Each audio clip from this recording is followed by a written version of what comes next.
الحمد لله نحمده ونستعينه ونستغفره ونعوذ بالله من شرور أنفسنا ومن سيئات أعمالنا من يهده الله فلا مضل له ومن يضلل فلا هادي له وأشهد أن لا إله إلا الله وأشهد أن محمدًا عبده ورسوله أما بعد فأعوذ بالله من الشيطان الرجيم ألم يروا كم أهلكنا من قبلهم من قرن مكناهم في الأرض ما لم نمكن لكم وأرسلنا السماء عليهم مدرارا وجعلنا الأنهار تجري من تحتهم فأهلكناهم بذنوبهم وأنشأنا من بعدهم قرنا آخرين وقال الله تبارك وتعالى في موضع آخر ظهر الفساد في البر والبحر بما كسبت أيدي الناس ليذيقهم بعض الذي عملوا لعلهم يرجعون. عن أبي موسى الأشعري رضي الله عنه قال قال رسول الله صلى الله عليه وسلم إن الله لا يملي للظالم حتى إذا أخذه لم يفلته ثم قرأ وكذلك أخذ ربك إذا أخذ القرى وهي ظالمة إن أخذه أليم شديد. সমস্ত প্রশংসা সেই মহান রব্বুল আলামিনের জন্য যিনি আমাদেরকে পবিত্র দিনে পবিত্র স্থানে একত্রিত হওয়ার তৌফিক দান করেছেন, তার প্রশংসার জন্য আমরা প্রত্যেকে বলি আলহামদুলিল্লাহ। অতঃপর দরুদ ও সালাম বর্ষিত হোক মুহাম্মদুর রাসূলুল্লাহ সাল্লাল্লাহু আলাইহি ওয়াসাল্লামের উপর। আল্লাহুম্মা সাল্লি আলাইহি আল্লাহুম্মা বারিক আলাইহি আল্লাহুম্মা সাল্লি ওয়া সাল্লিম আলা নাবিয়িনা মুহাম্মদ।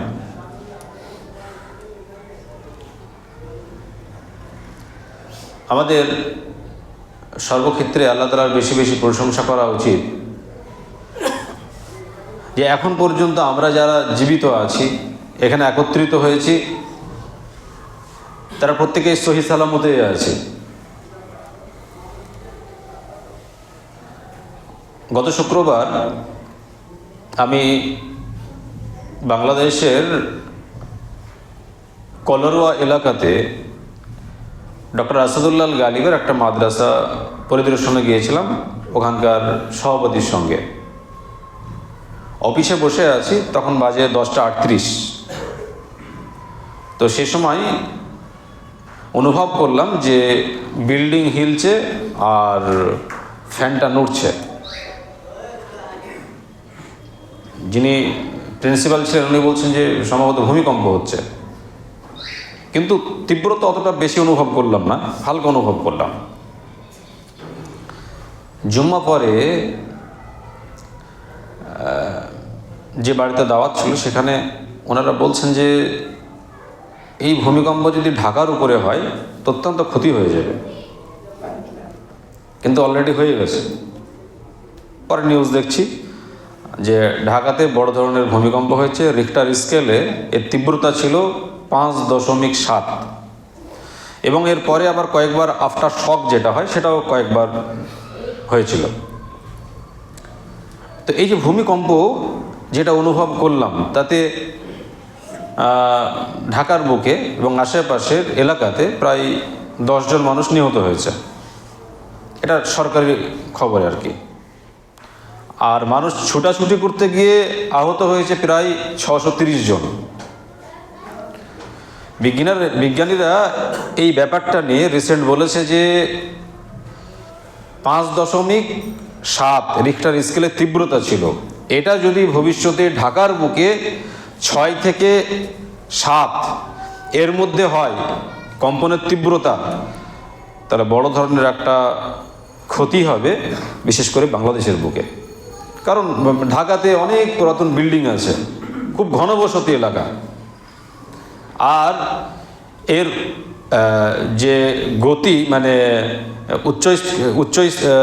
উৎস যেটা মাটি থেকে বলছে প্রায় 27 কিমি নিচে ছিল। 27 কিমি নিচে থেকে এর শুরুয়াত হয়। সম্মানিত উপস্থিতি, এই ভূমিকম্পগুলো বা এই ধরনের আযাবগুলো কেন আসে, এটা কেন হয়? আল্লাহ তাআলা এবং মুহাম্মদ রাসূলুল্লাহ সাল্লাল্লাহু আলাইহি ওয়াসাল্লাম এবারে কি বলেছেন? এখন খুতবা হচ্ছে, যদি বাই চান্স যদি ভূমিকম্প হতে লাগে,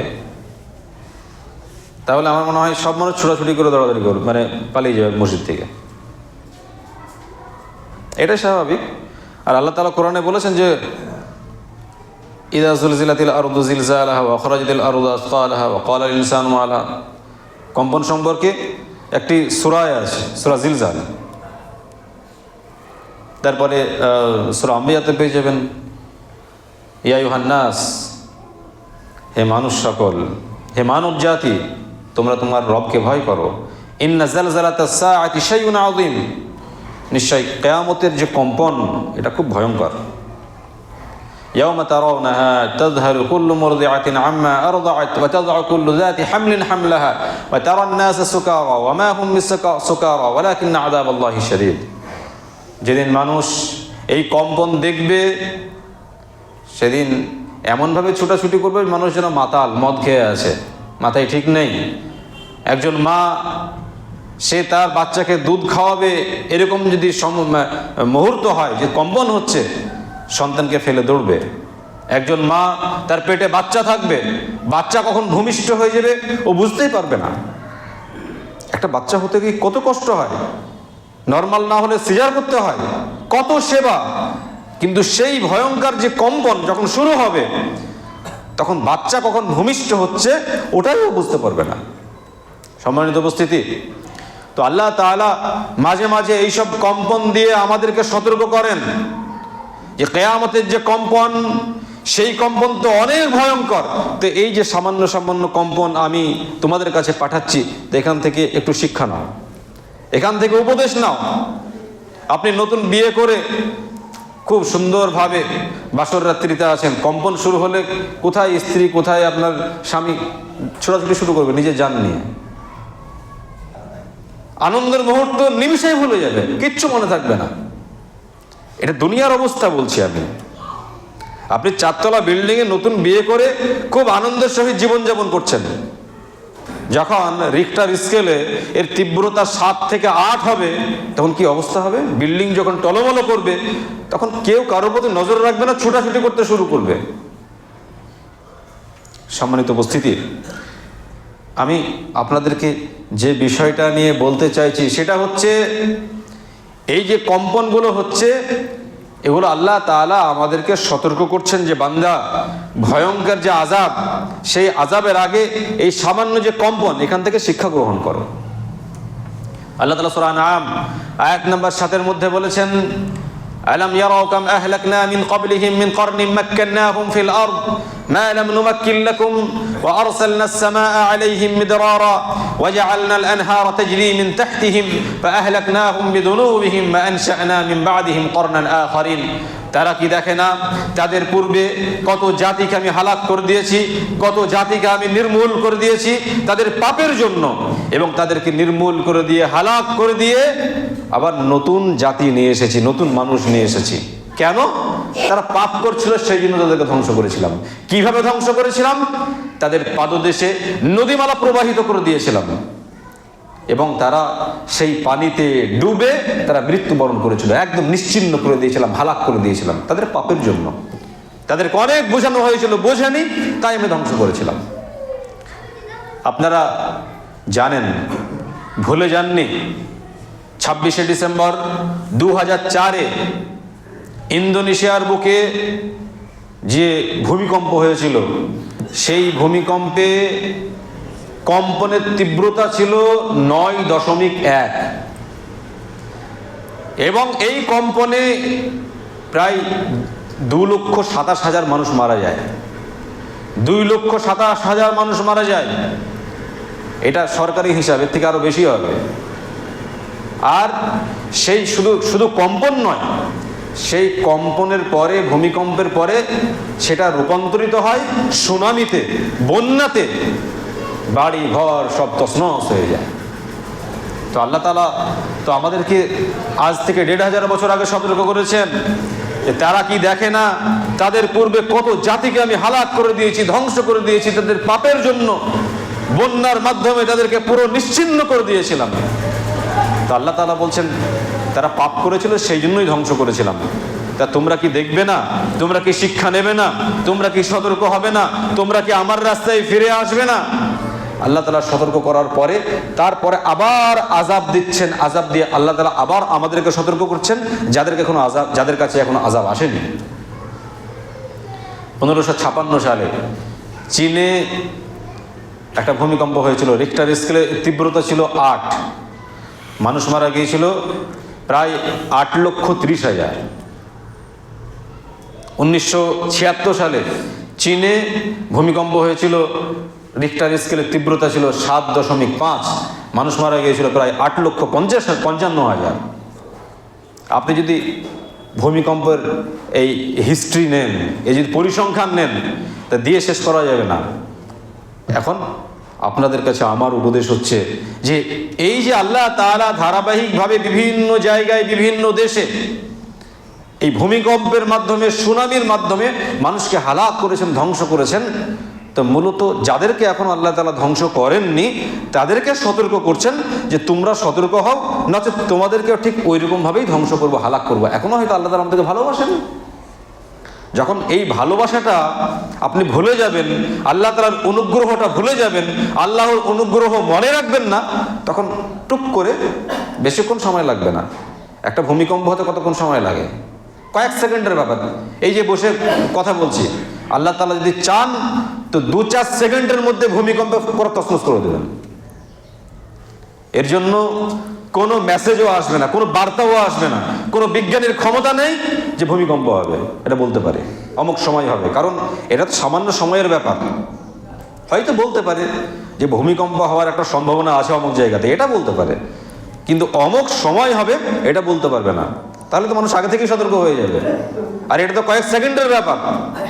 এই যে এখানে দাঁড়িয়ে বক্তব্য রাখছে, আপনারা বসে আছেন, এত বড় বিল্ডিং, 5তলা মসজিদ, এখানে আপনারা সবাই এখানে উপস্থিত হয়েছেন। আল্লাহ তাআলা যদি আমাদের উপরে নারাজ হয়ে যান, আমরা যদি আল্লাহ তাআলাকে সন্তুষ্ট করতে না পারি, তার অনুগ্রহ, তার দয়াকে যদি আমরা মর্যাদা না দিই, তা আল্লাহ তাআলা যদি মনে করেন যে এদেরকে একটু টাচ দিই হালকা, দেখা গেল যে 10 সেকেন্ড 20 সেকেন্ড আল্লাহ তাআলা কম্পন দিলেন, হয়তো রিক্টার স্কেলে 8.5 বা 9 আল্লাহ তাআলা এরকম করে দিলেন, তাহলে আমাদের বাঁচার কোনো আশা নেই। সম্মানিত উপস্থিতি, আমরা কেন ভয় করি না? যেসব আযাবগুলো দেখছি তা থেকে কেন আমরা শিক্ষা গ্রহণ করি না? আল্লাহ তাআলা বলছেন, যাহারাল ফাসাদু ফিল বাররি ওয়াল বাহরি বিমা কাসাবাত আইদিন নাস লিইযীকাহুম বা'দাল্লাযী আমিলু লাআল্লাহুম ইয়ারজিউন। মানুষের কৃতকর্মের দরুন জলে স্থলে বিপর্যয় ছড়িয়ে পড়ে। মানুষ যখন অন্যায় কাজ করে, নোংরা কাজ করে, তখন জলে স্থলে বিভিন্ন রকমের বিপর্যয়, আযাব আল্লাহ তাআলা ছড়িয়ে দেন। কেন? লাআল্লাহুম ইয়ারজিউন, যাতে ওই আযাব দেখে আল্লাহর অন্যান্য বান্দারা তারা সঠিক রাস্তায় ফিরে আসে। অর্থাৎ আল্লাহ তাআলা যে আযাবগুলো জলে স্থলে প্রেরণ করেন, এই আযাব থেকে মানুষ যেন সতর্ক হয়ে নিজে ফিরে আসে যে আমি পাপ করছি, তা আমার পাপের জন্য আল্লাহ তাআলা যদি এখানে আযাব প্রেরণ করেন তা আমি ধ্বংস হয়ে যাব। আল্লাহ তাআলা ওদেরকে ধ্বংস করেছেন, অতএব আমাকে সতর্ক হতে হবে, আমাকে সঠিক রাস্তায় আসতে হবে। হয়তো আল্লাহ তাআলা আপনাকে ভালোবাসছেন, সেই জন্য সুযোগ দিচ্ছেন। সম্মানিত উপস্থিতি, মুহাম্মদ রাসূলুল্লাহ সাল্লাল্লাহু আলাইহি ওয়াসাল্লাম বলছেন, যখন কোনো এলাকাতে কোনো পাপ সংগঠিত হবে। ইন্নান নাস ইযা রাউ যালিম ফালাম ইয়াখুযু আলা ইয়াদাইহি আওশাকা আন ইয়াউমাহুমুল্লাহু বিইকাব। যখন কোনো এলাকায় পাপ দেখবে মানুষ, যে পাপ হচ্ছে, অন্যায় কাজ হচ্ছে, কিন্তু বাধা দেওয়ার লোক আছে, বাধা দিতে পারবে, ক্ষমতাবান লোক আছে যে অন্যায় কাজ থেকে বিরত রাখতে পারবে, কিন্তু বিরত রাখে না, বলে না। আল্লাহ রাসূল সাল্লাল্লাহু আলাইহি ওয়াসাল্লাম বলেন আওশাকা আন ইয়াউমাহুমুল্লাহু বিইকাব, তাহলে আল্লাহ তাআলা পুরো ওই জাতি এলাকার লোকগুলোকে হালাক করবেন, ধ্বংস করে দেবেন। কারণ যাদের কাছে ক্ষমতা ছিল অন্যায় কাজ থেকে বাধা প্রদান করার, অন্যায় কাজ থেকে তাদেরকে বিরত রাখার ক্ষমতা ছিল, কিন্তু সেই ক্ষমতা ব্যবহার করেনি, সেই ক্ষমতাটা কাজে লাগায়নি। তো আল্লাহ সাল্লাল্লাহু আলাইহি ওয়াসাল্লাম বলছেন যারা পাপ করছে ওরা ধ্বংস হবে, যারা বাধা প্রদান করেনি আল্লাহ তাআলা ওদেরকেও পকড়া করবেন, ওদেরকেও ধ্বংস করবেন। অতএব যারা পাপ করছেন একটু সাবধান ও সতর্ক হন, আর যারা পাপ দেখছেন তারাও সাবধান সতর্ক হন। মানে আপনি ভাবছেন যে পাপ যে করছে সে করুক, কিন্তু আমি তো করছি না, তো আপনি যে দেখছেন আর আপনি চুপ করে আছেন, তো আপনি অন্যায় করছেন। কারণ আপনার দায়িত্ব ছিল যে পাপ দেখে পাপ থেকে বাধা প্রদান করা। আর তা যদি না করেন, দেখা গেল যে এই এলাকাতে 8-10 জন লোক খুব পাপ করে, পাপের সঙ্গে একদম সবসময় হাবুডুবু খাচ্ছে, সবসময় পাপের সাগরে সে সাঁতার কাটছে, আপনি জানছেন, দেখছেন। তা আপনি যদি এবার বলেন যে ওরা পাপ করছে, করুক, আমাদের কি আছে, আমরা কি বলবো, আমরা কি করব, তাহলে জানবেন ওই 10 জন ব্যক্তির জন্য পুরো এলাকাকে আল্লাহ তাআলা হালাক করবেন, ধ্বংস করবেন। এতে আপনি বলতে পারবেন না যে আমরা পরেশগার মানুষ, আমাদের উপর আযাব আসলো কেন। কারণ আল্লাহ তাআলা বলেছেন যে যখন আল্লাহ তাআলা কোনো এলাকাতে কোনো পাপের জন্য আযাব প্রেরণ করেন, তখন শুধু সেই পাপীদেরকে নয়, বরং ওই যে এলাকাতে পাপ হয় পুরো এলাকার মানুষকে হালাক করবেন, ধ্বংস করবেন। যেমন মুহাম্মদ রাসূলুল্লাহ সাল্লাল্লাহু আলাইহি ওয়াসাল্লামকে আল্লাহ তাআলা কোরআনের আয়াত নাজিল করে জানিয়ে দিচ্ছেন যে আগের সময় যেসব নবীগুলো তাদের কওমকে দাওয়াত দিচ্ছিলেন, তো তাদের কওম কথা শোনেনি, তো আল্লাহ তাআলা আযাব প্রেরণ করবেন সেই এলাকাতে কথা অমান্য করার জন্য। তখন আল্লাহ তাআলা সেই নবীদেরকে ইঙ্গিত করেছেন যে ওরা তো অমান্যকারী, তোমার কথা অমান্য করেছে, তো এলাকা থেকে তুমি চলে যাও, এলাকা থেকে বেরিয়ে যাও, আমি আযাব প্রেরণ করব। তো আল্লাহ তাআলা তো ওখানেই আযাব দিয়ে ওই নবীদেরকে বাঁচিয়ে দিতে পারতেন, কিন্তু তা নয়। যখন আল্লাহ তাআলা আযাব প্রেরণ করবেন তখন ভালো খারাপ সবার উপরে আসবে। তাই আল্লাহ তাআলা নবীদেরকে আগে থেকেই মেসেজ দিয়ে জানিয়ে দিতেন যে এলাকাতে পাপ হচ্ছে, তুমি ওখান থেকে বেরিয়ে ভালো জায়গায় চলে যাও, ওদেরকে আমি ধ্বংস করবো, হালাক করব। সম্মানিত উপস্থিতি, তাহলে আমরা যদি কোনো পাপ সংগঠিত হতে দেখি, কোনো পাপ হচ্ছে, তাহলে আমাদের ইমানই দায়িত্ব হচ্ছে যেমন করে হোক না কেন তাদেরকে সেখান থেকে বিরত রাখা। আর তা যদি না করি তাহলে আল্লাহর আযাবের জন্য অপেক্ষা করা। যে আযাব, এই তো গত সপ্তাহে দেখলাম, আপনারাও অনুভব করেছেন হয়তো, এখানে হয়েছে কিনা জানি না, তা আপনারাও অনুভব করেছেন হয়তো, আর অনুভব না করলেও শুনেছেন খবরে। তো আল্লাহ তাআলা আমাদেরকে সতর্ক করছেন যে এখনো সময় আছে, ফিরে এসো আল্লাহর রাস্তায়। মুহাম্মদ রাসূলুল্লাহ সাল্লাল্লাহু আলাইহি ওয়াসাল্লাম বলেছেন ইন্নাল্লাহা লা ইউমলি লিয-যালিম হাত্তা ইযা আখাযাহু লাম ইউফলিতহু সুম্মা ক্বারাআ ওয়া কাযালিকা আখযু রাব্বিকা ইযা আখাযাল কুরা ওয়া হিয়া যালিমা ইন্না আখযাহু আলীমুন শাদীদ। তোমার রবের পাকড়াও এরকম, নিশ্চয় যারা জুলুম অত্যাচার করে, যারা পাপ করে, তাদেরকে আল্লাহ তাআলা পুরোপুরিভাবে ঢিল দিয়ে দেন। ঢিল মানে ওই রকম ধরনের কিছু না যে আমরা যেমন ধরেন আমার প্রতি কেউ জুলুম অত্যাচার করছে, তার সঙ্গে সঙ্গে প্রতিশোধ নেই। আর আল্লাহ তাআলা দেখছেন যে ও বান্দা আমার কথার অমান্য করছে, আমি যা বলছি সে কথাগুলো মেনে চলে না, তা আল্লাহ তাআলা একদম পুরোপুরিভাবে সহ্য করেন। আল্লাহ তাআলা দয়া অনেক, তো সেজন্য সহ্য করেন, ধৈর্য ধারণ করেন আর ছাড় দিয়ে দেন। হাত্তা ইযা আখাযাহু লাম ইউফলিতহু, যখন আল্লাহ তাআলা দেখেন যে এদেরকে সতর্ক করেও কাজ হচ্ছে না, এরা ভয় করবে না, যখন রাগান্বিত হয়ে যান, তখন আল্লাহ তাআলা একদম খুব মজবুতের সঙ্গে ধরেন। মজবুতের সঙ্গে ধরা মানে আল্লাহ যখন কোনো এলাকাকে টার্গেট করে নেবেন, ধরবো, ক্ষমতা নাই যে ওই এলাকার কিছু থাকবে, একদম পুরো হালাক করে দেবেন। যদি আযাবটা বড় আযাব হয়, আল্লাহ তাআলা পুরো তছনছ করে দেবেন। মুহাম্মদ রাসূলুল্লাহ সাল্লাল্লাহু আলাইহি ওয়াসাল্লাম বলছেন, আল্লাহ তাআলা প্রকৃতপক্ষে জালেম সম্প্রদায়কে হালাক করে দেন, এই জালেম সম্প্রদায়কে ঢিল দিয়ে দেন। ঠিক আছে, তুমি করতে থাকো, যখন আল্লাহ তাআলা ধরেন তখন আপনি হালাক করেই ছাড়েন, তখন আর ছাড়েন না। মুহাম্মদ রাসূলুল্লাহ সাল্লাল্লাহু আলাইহি ওয়াসাল্লাম আয়াত পাঠ করলেন, কাযালিকা আখযু রাব্বিকা ইযা আখাযাল কুরা ওয়া হিয়া যালিমা ইন্না আখযাহু আলীমুন শাদীদ। তোমার রবের পাকড়াও এরকম, যখন তিনি কোনো বসতি, কোনো এলাকাকে পাকড়াও করেন তখন খুব মজবুতের সঙ্গে পাকড়াও করেন। ইন্না আখযাহু আলীমুন শাদীদ, নিশ্চয় তার পাকড়াও বড় যন্ত্রণাদায়ক, অত্যন্ত কঠিন। কিয়ামতের একটা অন্যতম আলামত হচ্ছে যে খুব ঘন ঘন ভূমিকম্প হবে।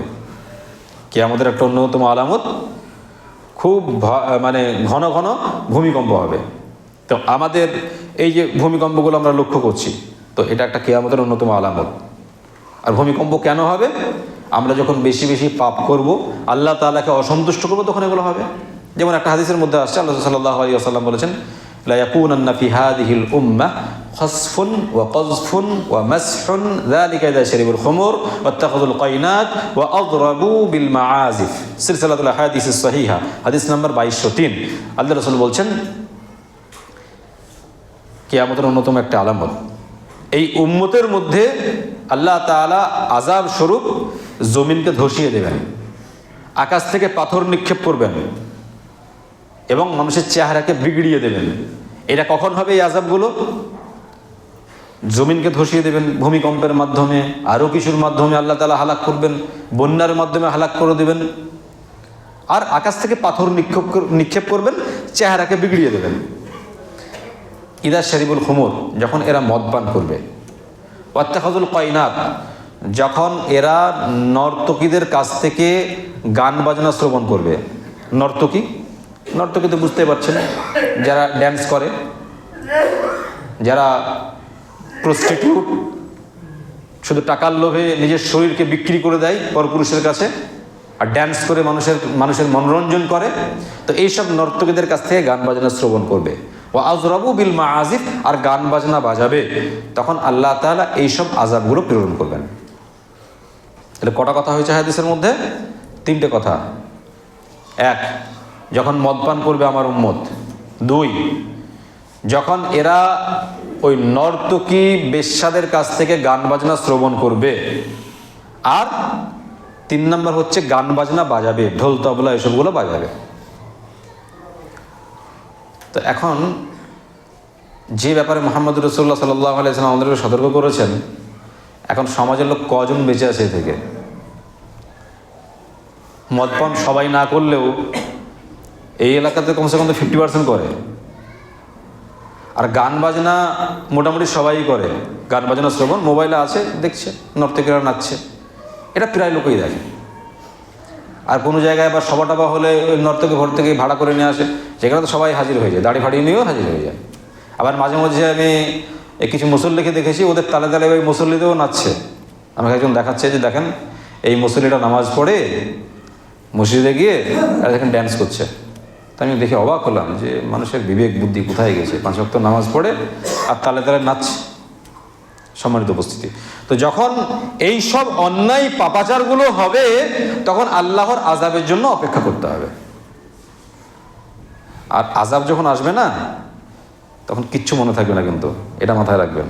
আপনি কত টাকা ব্যাংকে রেখেছেন, কত টাকা আপনার আলমারিতে ভরা আছে, আপনার ছেলে আছে, মেয়ে আছে, স্ত্রী আছে, কিচ্ছু মনে থাকবে না। যখন আল্লাহর আযাব আসবে, তখন আপনি শুধু ছুটবেন নিজেকে বাঁচানোর জন্য, কোনো কিছু মনে থাকবে না। তবে হ্যাঁ, মনে পড়বে যে অনেক ভুল করেছি, আল্লাহর যে আযাব এসেছে, অনেক অন্যায় কাজ করেছিলাম, পাপাচারে লিপ্ত ছিলাম, এখন আযাব এসেছে। আল্লাহ যদি এবারকার মতো কোনো রকম ভাবে বাঁচিয়ে দেয়, তা তওবা করে ফিরে আসবো। কিন্তু হয়তো আল্লাহ তাআলা আর বাঁচাবেন না, ওটাই হয়তো শেষ। হয়তো আগে অনেক সতর্ক আল্লাহ তাআলা করেছিলেন, কিন্তু ওই আযাব দ্বারা আপনাকে একদম ধূলিসাৎ করে দিলেন।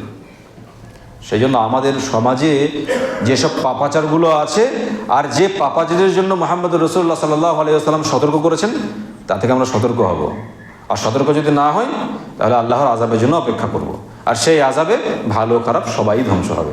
আল্লাহ তাআলা আমাদের সবাইকে পাপাচার থেকে বিরত থাকার, পাপাচার থেকে বাঁচার তৌফিক দান করেন, আমিন। আল্লাহ তাআলা আমাদের সবাইকে সঠিকভাবে ইসলামের প্রত্যেকটা বিষয় মানার তৌফিক দান করেন, আমিন। আমরা প্রত্যেকেই যেন আল্লাহ তাআলাকে সন্তুষ্ট করে আল্লাহর রাস্তায় ফিরে আসি, আল্লাহ তাআলা সেই তৌফিক দান করেন, আমিন।